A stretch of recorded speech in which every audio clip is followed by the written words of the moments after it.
most of what you think and most of what you say are the opinions of other people. They're things you've read or things people have told you, and you know, that's a benefit in some ways because you get all those thoughts that other people have spent a long time formulating, but it's a disadvantage in that it's not exactly you. So you detach yourself from that. You're no longer your thoughts or the things that you say, or maybe you're no longer all of them. And now what you're going to try to find out is which of your thoughts and things that you say are you, and maybe so you can not utilize the rest, or maybe so that you can correct the rest, because they're not representative of yourself as an integrated being. They don't take everything into account. My sense has been that you can tell when you're saying something that's not authentic by feeling out whether or not it makes you weak or strong.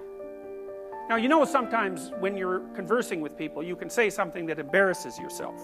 Now, Nietzsche said, for example, everyone has perjured themselves at least once in the attempt to maintain their good name. Something like that. It's not an exact quote, but I've got the gist of it right. So maybe you're saying things to impress someone, or you're saying things to remain part of your political group or your social group or whatever, or maybe you have attributes, personal attributes that might be positive that you're ashamed of, and so you're not going to speak about them. So there's a falseness about your self-representation. Watch for 2 weeks and see.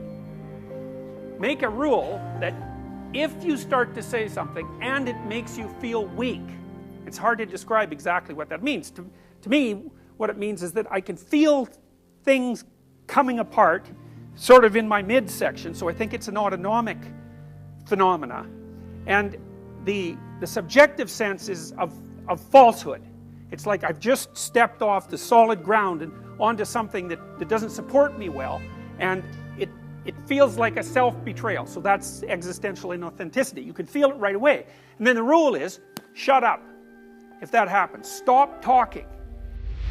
And so then you can check yourself. You can see. All you have to do is listen, like you would listen to someone else. And you have to feel. You think, do I actually believe that? Is that actually my thought? And really, I'll tell you, what you'll find is 95% of what you say has nothing to do with you. So it's quite shocking to do this, because you'll start to say something and you'll think, oh, that doesn't feel quite right. Like, it doesn't make me feel solid when I say it.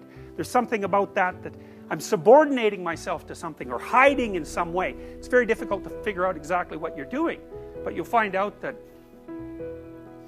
almost everything that's abstractly represented, it has to be that way because you guys are all so young. So in some sense, you know way more than you can actually know, right? You've been taught all these things, but you don't know them. They're just in your head. In fact, they have you rather than the other way around. It's like Carl Jung said, people don't have ideas. Ideas have people.